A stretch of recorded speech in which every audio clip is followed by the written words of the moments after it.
എല്ലാവർക്കും സിമീസ് food corner എന്ന YouTube ചാനലിലേക്ക് സ്വാഗതം. ഇന്ന് ഞാൻ ഇവിടെ തയ്യാറാക്കാൻ പോകുന്നത് ബ്രെഡ് വെച്ചുള്ളൊരു വടയാണ് കേട്ടോ. നല്ല ഉഴുന്ന് വടയുടെ ടേസ്റ്റിൽ തന്നെ അടിപൊളി ടേസ്റ്റോടെ നമുക്ക് വട ഉണ്ടാക്കിയെടുക്കാം. ബ്രെഡിൻ്റെ ടേസ്റ്റ് നമുക്ക് എല്ലാവർക്കും അറിയാമല്ലോ. അപ്പോൾ ഈ വടയുടെ ടേസ്റ്റും നല്ലൊരു ടേസ്റ്റ് തന്നെയാണ്. എളുപ്പത്തിൽ നമുക്കിത് ഉണ്ടാക്കിയെടുക്കാനും പറ്റും. നമുക്ക് ഈ വട എങ്ങനെ ഉണ്ടാക്കുന്നത് നോക്കിയാലോ. വട ഉണ്ടാക്കാനായിട്ട് ഞാൻ ഇവിടെ 10 പീസ് ബ്രെഡാണ് എടുത്തിരിക്കുന്നത്. നമുക്ക് ഈ ബ്രെഡിൻ്റെ ഈ സൈഡ് ഭാഗങ്ങളെല്ലാം കട്ട് ചെയ്ത് മാറ്റാം. ബ്രെഡിൻ്റെ സൈഡ് ഭാഗമെല്ലാം കട്ട് ചെയ്ത് ബ്രെഡിനെ ഇതുപോലെ പീസുകളാക്കി ഞാൻ മുറിച്ചെടുത്ത് ഒരു പാത്രത്തിലോട്ട് ഇട്ടിട്ടുണ്ട്. ഇതിലോട്ട് 1 കപ്പ് തൈര് ഇട്ട് കൊടുക്കാം. ഇത് അധികം പുളിയില്ലാത്ത തൈരാട്ടോ. ഇതങ്ങ് നല്ലതായിട്ട് മിക്സ് ചെയ്യാം.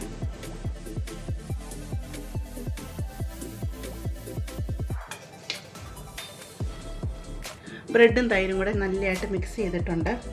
ഇപ്പോൾ ഈ ബ്രെഡ് ഒന്ന് കുതിർന്ന് വരണം. അതിനായിട്ട് നമുക്കൊരു 10 മിനിറ്റ് ഇതിനെ അങ്ങ് മാറ്റി വെക്കാം.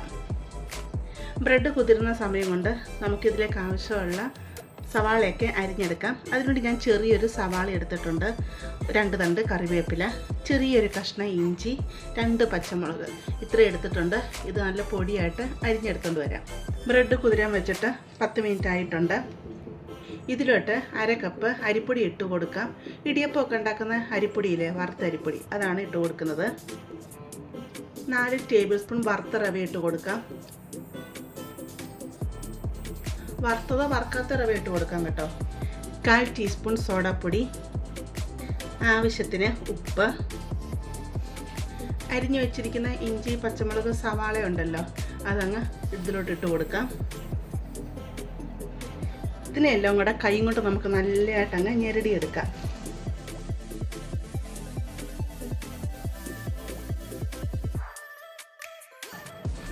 ഞാൻ നല്ലതായിട്ടിത് കുഴച്ചെടുത്തിട്ടുണ്ട്.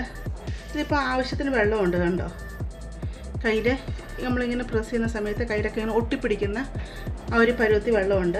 നിങ്ങളിപ്പോൾ കുഴച്ചെടുക്കുന്ന ടൈമിൽ വെള്ളത്തിൻ്റെ അംശം കുറവായിട്ട് തോന്നിക്കുകയാണെന്നുണ്ടെങ്കിൽ 1-2 ടേബിൾ സ്പൂൺ വെള്ളം കൂടെ ഒഴിച്ച് കൊടുത്ത് ഇത് നമുക്ക് കുഴച്ചെടുക്കാം കേട്ടോ. ഇത് ഒത്തിരി അങ്ങ് ഡ്രൈ ആയിട്ടിരിക്കില്ല. ഡ്രൈ ആയിട്ടിരിക്കുകയാണെങ്കിൽ വടയ്ക്കാന്ന് സോഫ്റ്റ് കാണത്തില്ല. അപ്പോൾ ഒത്തിരി വെള്ളമല്ല, ഉണ്ട് ഈ രീതി വേണം മാവിരിക്കാനായിട്ട്. ഇപ്പം നമ്മൾ വടയുടെ ഷേപ്പിലിങ്ങനെ ആക്കിയെടുക്കുന്ന ടൈമിൽ കറക്റ്റായിട്ട് വടയായി കിട്ടുന്നുണ്ട്. ഇനി നമുക്ക് വട ഉണ്ടാക്കാൻ തുടങ്ങാം. അപ്പം ഞാനൊരു ചീനിച്ചട്ടിക്കകത്ത് എണ്ണ ചൂടാവാനായിട്ട് വെച്ചിട്ടുണ്ട്. ആ സമയമുണ്ട് നമുക്ക് വടയും റെഡിയാക്കിയെടുക്കാം.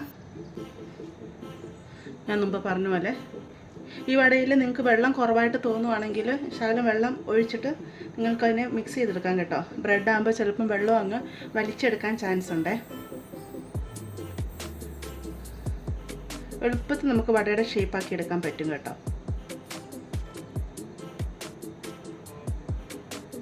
എണ്ണ ചൂടായെന്നറിയാനായിട്ട് ശകലം മാവ് ഇതിലോട്ടൊന്ന് ഇട്ട് കൊടുക്കാം.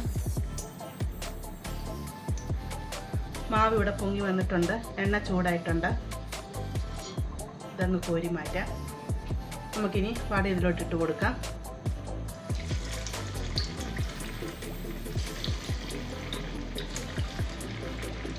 തീ അങ്ങ് മേടിച്ചിട്ട് കൊടുക്കണേ, അതെല്ലാം കരിഞ്ഞു പോകും.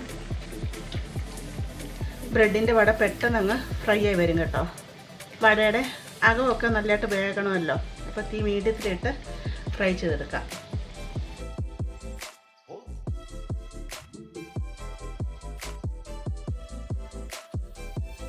വട റെഡിയായി വന്നിട്ടുണ്ട്.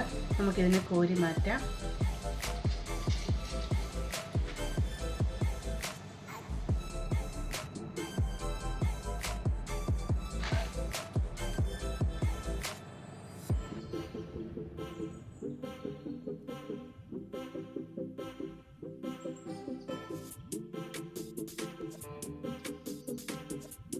വടയെല്ലാം വറുത്ത് കോരി എടുത്തുകൊണ്ട് വന്നിട്ടുണ്ട്. നല്ല പെർഫെക്റ്റായിട്ട് വട കിട്ടിയിട്ടുണ്ട്. നിങ്ങൾക്ക് കാണുമ്പോൾ തന്നെ അറിയാമല്ലേ, ഉഴുന്നുവടയുടെ അതേ ഷേപ്പിൽ തന്നെ നമുക്കിത് ചെയ്തെടുക്കാൻ പറ്റും. ഉണ്ടാക്കിയെടുക്കാൻ എന്ത് എളുപ്പമാണ്. ഞാൻ ഇത് മുറിച്ച് കാണിക്കാം. അകഭാഗം ഈ രീതിയിലാണ്. ശരിക്കും ഉഴുന്നുവട പോലെ തന്നെയാണ് എൻ്റെ അകഭാഗം ഇരിക്കുന്നത്. പുറഭാഗം നല്ല ക്രിസ്പിയാണ് കേട്ടോ.